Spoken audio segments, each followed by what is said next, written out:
Hi, my name is Edmund, and I am a young artist in the Western Downs. This is my artwork in the Chinchilla skate park. The idea quickly came to me when I saw a star-shaped piece of paper. I just cut it out and I started cutting more stars from it. I can't remember how I felt. I was just drawing and cutting, and after I finished 15 stars, I put them on the paper.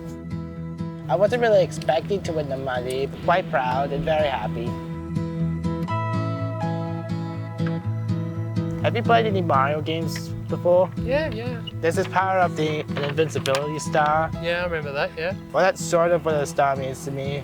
So it gives you a power to face anything. Yes. The whole thing about the power-up is that whenever something touches you, it can't hurt you.